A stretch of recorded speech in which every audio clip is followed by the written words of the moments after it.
Bonjour, bienvenue au webinaire d'Orange Business Services en plein Customer Innovation Center au milieu de la Défense, le centre d'innovation d'Orange Business Services. Pour ceux qui ont encore besoin de s'installer sur la page Mozilla, utilisez principalement le navigateur Mozilla. Aujourd'hui, nous allons parler de Soblou, une marketplace de données à destination des startups.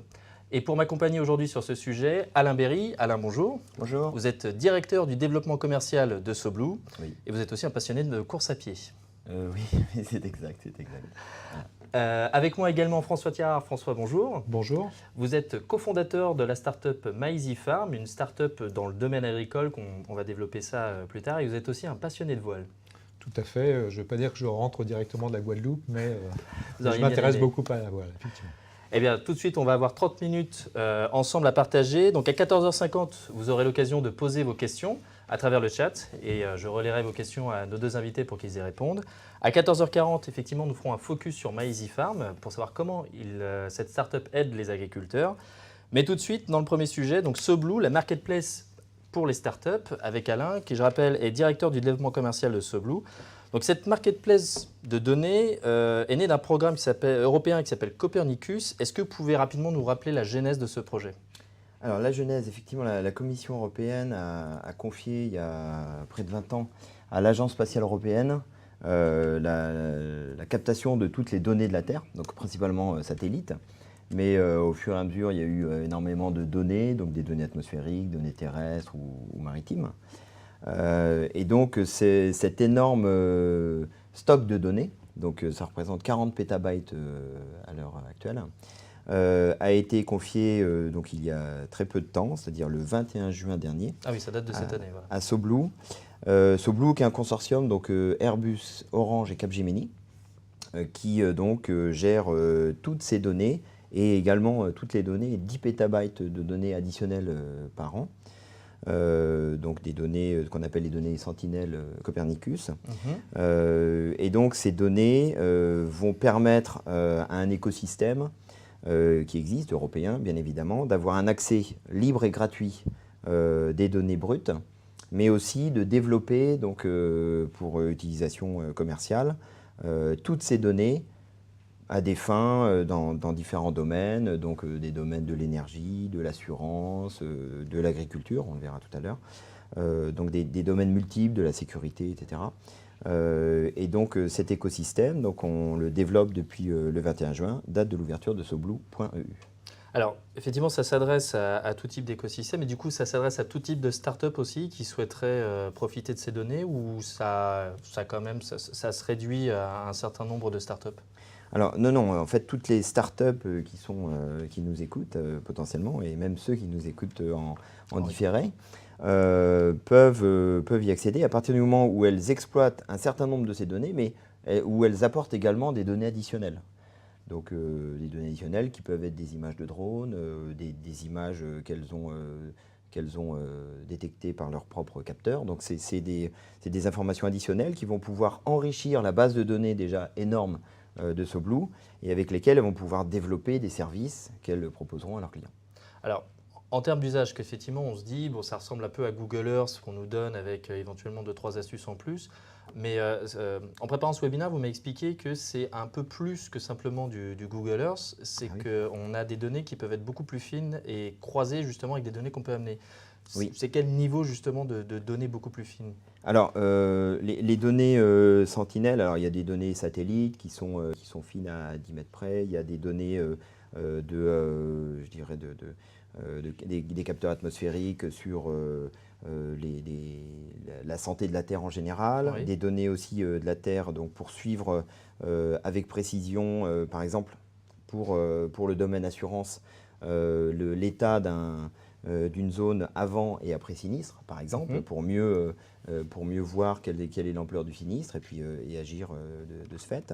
Donc il y a des données aussi qui sont utilisées dans le domaine maritime, ou dans le domaine touristique, évidemment de la santé. Donc il y a plein de domaines, effectivement. Là, je veux dire, toutes les startups qui nous regardent ont de quoi s'amuser avec les données, de quoi manipuler les données et donc offrir l'offre la plus précise ou le service le plus précis à leurs clients.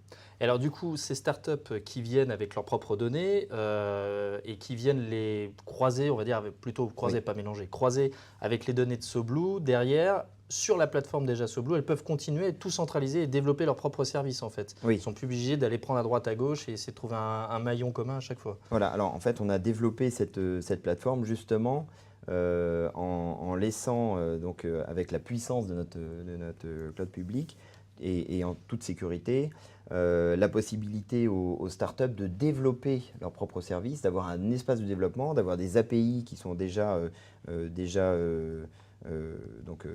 installés, Oui. mais aussi leurs propres API, leurs propres logiciels pour manipuler les données et puis effectivement les croiser et donner le résultat au plus près de la donnée de la Terre. Donc au final, une startup qui souhaite utiliser SoBlue et qui a déjà, on va dire, sa base de données, elle a juste à se connecter à Internet, elle se connecte à SoBlue et derrière, elle travaille directement sur la plateforme SoBlue, elle a tout à disposition. Ça fait un bureau unique. C'est presque aussi simple. Presque aussi simple. Et effectivement, s'il y a quelqu'un aujourd'hui qui souhaite utiliser SoBlue, comment ça se passe? Est-ce qu'on vous appelle vous Alain ou est-ce que c'est disponible déjà sur Internet? Alors bien sûr, c'est ce que je disais, hein, c'est disponible sur Internet aujourd'hui. Vous faites soblue.eu, vous avez tout un tas de contacts. Alors, déjà, vous avez tout un tas d'explications de toutes les données que vous allez pouvoir trouver. De nombreuses startups, de nombreuses entreprises utilisent déjà bien évidemment toutes ces données. Ah oui.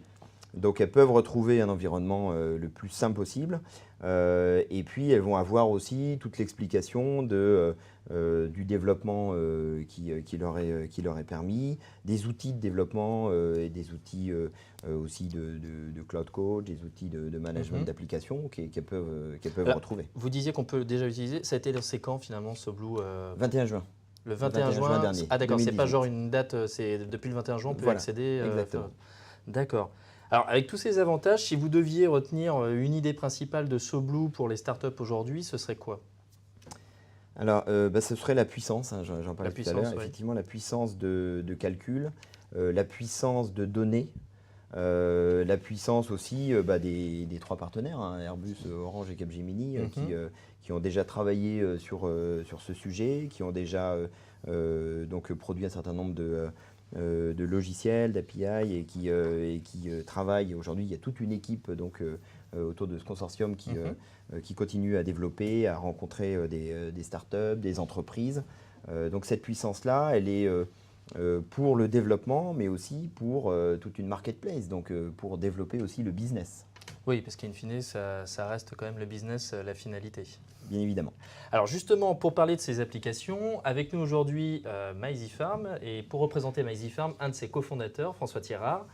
Alors, rebonjour. MyEasyFarm donc, aide les agriculteurs à utiliser l'agriculture de précision. Comment ça se traduit concrètement cette aide au quotidien que vous apportez?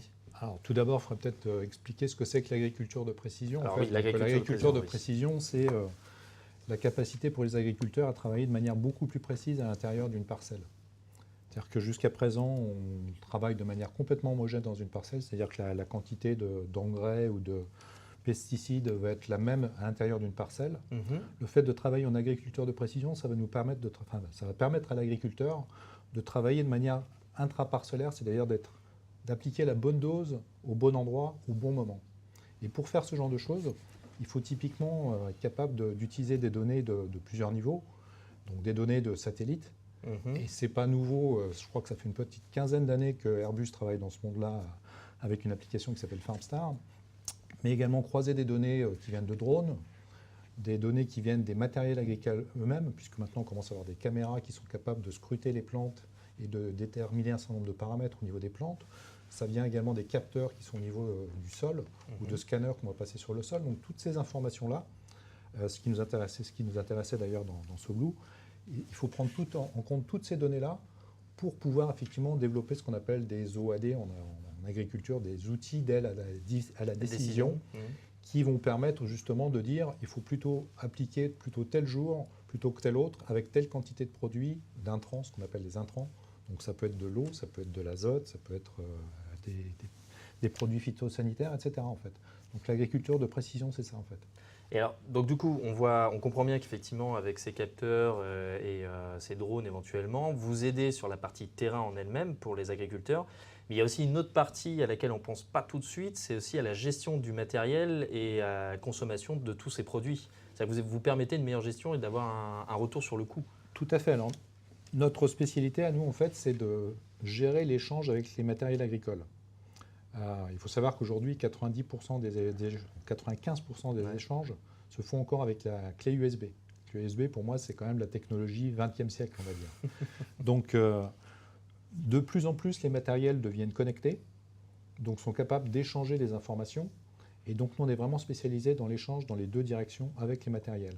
Et la capacité à capter les informations de ces matériels, ce sont on va dire un tracteur ou une moissonneuse-batteuse, ça devient un objet Internet qui va générer des dizaines de données en fait. Et donc notre force chez MyEasyFarm, c'est d'être capable de capter ces données-là et d'être capable ensuite de les mélanger avec des données qui viennent du satellite ou viennent d'autres capteurs, de telle manière à développer ces fameuses applications derrière en fait. Alors effectivement, donc un des exemples pour répondre à votre question, c'est typiquement d'être capable de calculer des coûts de revient. Voilà, c'est ça. Des coûts de revient, des coûts de production. On a parlé il n'y a pas très longtemps avec la loi qui a été mise en place au niveau de l'agriculture, que l'agriculteur allait être payé en fonction du coût de production. Aujourd'hui, un agriculteur a beaucoup de mal à savoir combien ça lui coûte de cultiver 1 hectare de blé. Avec notre solution, on est capable tout à fait de dire dans le détail le temps passé, le coût du matériel, le coût des intrants, etc. Et donc de calculer un coût de production. Et d'avoir une meilleure traçabilité sur le produit qui arrive dans l'assiette. Donc on comprend bien qu'effectivement MyEasyFarm, c'est une plateforme. Vous n'êtes pas en train de fournir des objets connectés qui sont déjà existants, comme vous le disiez, chez les agriculteurs dans les différents terrains. Mais en revanche, vous donnez un outil intelligent qui permet de capter ces données et de les rendre, on va dire, digérables. De les exploiter. Et de les exploiter intelligentes plutôt que digérables, on va dire même, pour la personne qui l'utilise. Du coup, quand vous êtes lancé dans MyEasyFarm, est-ce que le cloud, c'était une évidence pour vous dès le début ? Pour moi, c'était du fait de mon background dans le domaine de l'informatique, c'était une évidence. Je conseillerais jamais une start-up de ne pas démarrer dans le cloud une application aujourd'hui, parce que c'est le meilleur endroit pour développer rapidement un prototype, avoir des accès à des outils les plus modernes possibles, et puis ensuite pouvoir croître le cas échéant en termes d'application. Bien sûr, il faut surtout démarrer dans le cloud aujourd'hui. Alors, vous avez démarré il y a combien de temps à peu près avec MyEasyFarm ? On a commencé les développements il y a un peu moins de 2 ans. Un peu moins de 2 ans. Alors, du coup, sur votre retour d'expérience déjà sur 2 ans, parce que vous avez commencé à faire pas mal d'installations, vous commencez à vous lancer avec SoBlue, si vous aviez 2 astuces ou 2 points de vigilance à donner à des personnes qui nous regardent, ce seraient lesquels ? Moi, je pense qu'il faut réfléchir surtout à la capacité de la plateforme à évoluer. Aujourd'hui, là, donc on parle de cloud. Bon, ça, je pense que le terme cloud, maintenant, c'est quelque chose qui est clair. L'aspect objet connecté, donc Internet des objets, c'est quelque chose qui est important plus particulièrement dans notre environnement. Mais je pense qu'il faut également penser un petit peu au futur également. Alors aujourd'hui, c'est peut-être encore un peu des buzzwords, mais on parle d'intelligence artificielle, on parle de blockchain. Et c'est des technologies qui vont arriver très rapidement sur le marché en termes de véritables applications. Donc, moi, je conseillerais à une start-up aujourd'hui de bien réfléchir à la plateforme qu'ils vont choisir par rapport à des critères de ce type-là, de disponibilité de ces outils-là. C'est un des critères qui nous a fait choisir justement SoBlue. Alors justement, on parlait de l'avenir. SoBlue ressemble à une nouvelle manière aussi de croiser les données existantes des agriculteurs avec d'autres données type météo. Comment vous avez découvert SoBlue ?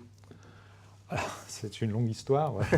Alors, en fait, on suivait, bien sûr, on suivait la mise à disposition des données Sentinel-2, notamment à travers ce qu'on appelle les DIAS. On ne va pas rentrer dans l'histoire, mais c'est vrai qu'on a vu dès que le groupement SoBlue est apparu, je crois qu'on a été une des premières sociétés à participer au premier webinaire ou la première réunion au mois de juin dernier.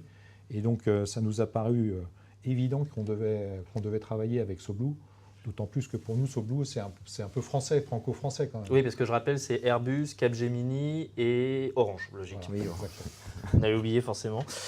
Et quels sont les éléments qui vous ont donné envie de travailler avec ce programme ? Parce que bon, au-delà de savoir qu'effectivement ça allait être mis à disposition, vous n'étiez pas forcément obligé de Non, bien sûr, il y en a d'autres qui existent sur le marché. Non, aujourd'hui, ce qui nous a fait plus particulièrement choisir SoBlue, c'est le fait que Airbus est déjà impliqué dans les données pour les agriculteurs, et pas simplement juste des cartes, ce qu'on appelle NDVI, mais des paramètres biophysiques au niveau des plantes qui vont être tout à fait utiles dans le cadre des semences, dans le cadre de la fertilisation, dans le cadre de l'utilisation de produits phytosanitaires, dans le cadre de l'irrigation. Donc il y a tout un tas de données qui ne sont pas des données brutes, mais des données retraitées qui sont disponibles à travers la plateforme SoBlue en fait. Donc c'est principalement c'est une des raisons du choix également de la plateforme SoBlue en fait. Alors, on va voir quelques slides passer effectivement des interfaces de MyEasyFarm qui montrent effectivement que la richesse de votre plateforme, à la fois sur le côté terrain, purement biologique, comment j'aide mes plantes et mon terrain à être cultivé au mieux. Et puis le background aussi, derrière le back-office avec tous les outils qui permettent de savoir combien j'ai utilisé d'essence, de produits et le coût associé à chaque fois. Pendant que vous voyez ces slides, il y a un point auquel je réfléchissais, c'est que vous avez déjà ces données, vous aidez déjà les agriculteurs. En quoi SoBlue va vous aider à faire de nouveaux usages pour justement les agriculteurs? Alors, comme je le disais tout à l'heure, le fait d'avoir accès à des nouvelles technologies comme le machine learning, enfin l'intelligence artificielle, le big data de manière générale, voilà. Et puis à terme le blockchain, parce que le blockchain, rappelez-vous, je pense que le consommateur aura besoin de plus en plus d'informations sur la baguette de pain, sur le poulet. On a déjà vu des exemples comme ça qui sont sortis. Et typiquement, ça, c'est des applications de blockchain. Donc, aujourd'hui, pourquoi on a choisi SoBlue? C'est typiquement parce qu'on avait l'accès à des technologies de ce type-là. Donc, on compte tout à fait développer avec la plateforme SoBlue des applications autour de ce genre de choses. C'est plutôt pas mal. Et du coup, MyEasyFarm continue sa croissance. Vos prochaines étapes là, pour continuer de grandir avec MyEasyFarm? Alors, on a mis notre plateforme en ligne au mois de juin. Alors, ce n'était pas le 21 juin, c'était un petit peu plus tôt dans l'année, mais au mois de juin. On est actuellement en cours de levée de fonds, de telle manière à développer beaucoup plus la société au niveau français, mais également au niveau européen. Donc, on est tout à fait dans ce mode de levée de fonds de la société pour complètement se développer. Alors oui, effectivement, il y a un point sur lequel je voulais revenir, Alain. C'est un projet européen, sauf que les satellites sont dans l'espace et eux, ils ne voient pas les frontières. Donc c'est quelque chose c'est une marketplace qui est sur le monde entier. C'est pas bien sûr. simplement Ce sont des fonds européens. Donc notre consortium est français et européen, on va dire. Voilà. Mais effectivement, toutes les données concernent toute la Terre. Effectivement, les satellites, ils passent partout.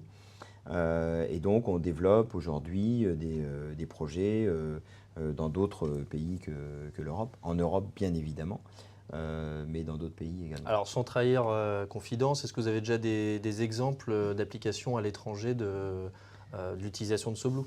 Oui, on a en Afrique notamment des exemples d'utilisation dans des domaines divers, oui, exactement. Très intéressant. On pourra d'ailleurs en parler prochainement. D'ailleurs, je tiens à préciser qu'un document sera est à votre disposition tout de suite et qu'à la fin de ce document, vous avez une adresse mail générique à laquelle Alain participera. Il sera ravi de vous répondre si vous avez d'autres questions sur SoBlue ou si vous voulez d'aventure avancer. On va passer à la troisième partie de ce webinaire concernant les questions. N'hésitez pas à utiliser le chat pour pouvoir poser vos questions. Je vais commencer déjà avec des questions de personnes qui nous les ont posées au moment où elles se sont inscrites. Je pense que sur la première, on va avoir votre regard à tous les deux. Je vais commencer avec vous, Alain. Comment trier ces informations de la plus importante à la moins importante? Parce qu'effectivement, il y a une masse de données qui est très importante. Si vous deviez conseiller une start-up pour essayer de savoir quelle est l'information la plus importante et celle la moins, qu'est-ce que ce serait? Moi, je dirais que ce n'est pas tant moins importante que plus importante, mais peut-être la plus fraîche à la moins fraîche. Et en même temps, si on a des besoins de données de cartographie, si on a besoin, ou d'évolution de cartographie, on a toutes les informations sont importantes. Mais c'est vrai qu'on a quand même au niveau des données une notion de fraîcheur et aussi une notion d'accès direct à l'information. Donc c'est pour ça qu'on a mis sur SoBlue un certain nombre de données satellites ou de données autres qui sont les plus susceptibles d'être les plus utilisées ou les mieux utilisées. D'accord. Donc je dirais plutôt que plus important ou moins important, c'est peut-être le niveau de fraîcheur. Et puis aussi après, il y a des critères de zone géographique, effectivement. Ou de saisonnalité aussi peut-être. Exactement, ou qui vont intéresser telle ou telle start-up. Donc là, je dirais que presque toutes c'est une réponse à la normande, mais presque toutes les informations sont importantes. C'est important. Et vous, François, votre regard, pour vous, est-ce qu'une donnée en quoi une donnée peut être plus importante qu'une autre? Pour moi, il y a deux types de données. Ça rejoint un peu ce que disait Alain. il y a les données temps réel qui permettent de faire une intervention en temps réel. C'est-à-dire quand vous avez le satellite qui passe au-dessus de vos parcelles, qui est capable de vous dire, voilà, votre biomasse, elle est de telle manière, donc il va falloir mettre plus d'engrais ici et moins d'engrais là-bas. Ça, c'est une application en temps réel qu'on va être capable de délivrer pratiquement instantanément à l'agriculteur. Donc ça va être utilisé tout de suite. Je fais la différence entre ces applications temps réel et puis des données historiques. Par exemple, on peut avoir les images sur les 3 dernières années de ce qui s'est passé sur une parcelle donnée. Donc ça permet de faire tourner cette fois-ci un outil d'aide à la décision qui va vous permettre justement de prédire des choses dans le futur, par exemple.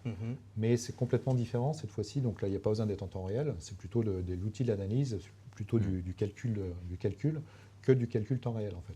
Donc pour moi, c'est vraiment 2 choses différentes. L'agriculteur, lui, ce qui l'intéresse, c'est mes données sur mes parcelles. Voilà. Ce qui se passe à côté, éventuellement chez ses voisins, ouais. éventuellement, mais c'est ça qui l'intéresse. Il y a aussi un autre point auquel on ne pense pas souvent, mais c'est qu'une donnée va être importante aussi en fonction de l'usage qu'on veut en faire. Et ça rejoint votre idée, effectivement, de se concentrer sur l'activité pour laquelle on va utiliser la donnée plutôt que d'essayer de vouloir tout mettre dedans. Ce qui donne de l'importance à la donnée aussi, c'est le croisement. Le croisement des données, donc Copernicus Sentinel et des données additionnelles qui viennent des Ça rajoute une couche d'information et ça fait une sorte très d'entonnoir pour la décision. Alors, j'ai un bon exemple par rapport à ça, on en parlait tout à l'heure, c'est les données satellites avec des données météo. Typiquement, oui, c'est vrai Parce que l'agriculteur, pour lui, les données météo, c'est quelque chose de très, très important. On se doute bien. Alors, il y a une question de Wahib. Y a-t-il un intérêt aujourd'hui pour le secteur automobile et ses acteurs? Et il parle notamment au niveau des constructeurs, des concessionnaires et des réparateurs par rapport à l'utilisation de SoBlue. Alain, est-ce que vous avez déjà entendu parler d'une utilisation pour le secteur automobile? Alors oui, j'ai été déjà contacté par le secteur automobile ou des grands clients ou des grands fournisseurs plutôt du secteur automobile. Alors il y a aussi des sujets autour de tout ce qui est soit la voiture connectée, la géolocalisation. Oui. Alors c'est pas tout à fait le sujet SoBlue, mais on est en cours de travail avec certains constructeurs automobiles. Oui, parce qu'effectivement, avec la voiture connectée et autonome, on se dit que les informations vont arriver directement dans l'intelligence de la voiture. Vous parliez de l'intelligence artificielle, on peut imaginer un algorithme qui sont va des calculer données l'intérêt. additionnelles pour le coup. Voilà, tout à fait. Et qui viendrait récupérer, on va dire, le jus de SoBlue pour se dire, ah bah attention, dans 2 km, il y a un gros trou dans la chaussée, pensez à ralentir. Donc plus dans l'utilisation dans la perspective de la voiture connectée, voire autonome. Ou d'autres applications aussi. Dont on peut pas sur travailler lesquelles, sur lesquelles D'accord. on travaille, effectivement. Ouais. Mais bon, c'est vrai qu'avec la 5G, on peut déjà penser à la voiture connectée qui sera capable d'avoir le GPS intégré avec les données de SoBlue données en temps réel. On pourrait imaginer ça. C'est plus de la science-fiction en tout cas. C'est vrai Oui, travaille. c'est vrai que déjà avec le GPS, c'est le cas. Ouais, j'espère qu'on a pu répondre en partie à votre question. Je vais continuer parce qu'il y aura peut-être d'autres questions qui vont venir en même temps. Très bonne question. Est-il plus difficile de collecter les données depuis la mise en place du RGPD? Est-ce que vous avez eu beaucoup de contraintes dans le projet SoBlue pour récupérer les données? Parce que, comme on le dit, c'est mondial. Est-ce que, j'ai n'importe quoi, un pays étranger a mis des réticences sur le fait que Copernicus puisse récupérer des données? Alors, quoi qu'il en soit, en fait, la première chose, c'est que toutes les données SoBlue sont stockées en France. Donc, les data centers qui gèrent toutes ces données, ces 40 pétabytes de données, sont en France. Et donc, c'est quelque chose qui, d'ailleurs, est important pour certains de nos clients français ou européens. Et sinon, de toute façon, Orange Cyberdéfense sécurise cette marketplace SoBlue. Donc oui, évidemment, le RGPD est important, mais ça n'a pas donné une complexité supplémentaire, parce qu'on avait déjà intégré cette complexité. Et vous, François, dans l'utilisation au quotidien Dans le monde agricole, la difficulté, c'est de définir qu'est-ce que c'est qu'une donnée personnelle ou pas, en fait. Nous, on a pris comme parti de dire que toutes les données qu'un agriculteur va utiliser dans son compte, ce sont ses propres données. Et donc, on ne se permet pas d'utiliser ce genre de données. Par contre, on est en train de développer une plateforme collaborative qui va permettre à plusieurs agriculteurs, par exemple, à l'intérieur d'une coopérative ou à l'intérieur d'un groupe d'agriculteurs, d'échanger leurs données de telle manière à non plus avoir de la donnée, mais plutôt de la big donnée, donc du big data. Bien sûr, oui. Voilà. Donc, mais effectivement, pour nous, les données appartiennent à l'agriculteur. Il y a d'ailleurs actuellement des chartes d'utilisation des données agricoles qui sont en cours de développement par la FNSEA, par un certain nombre de groupements au niveau soit français, soit européen.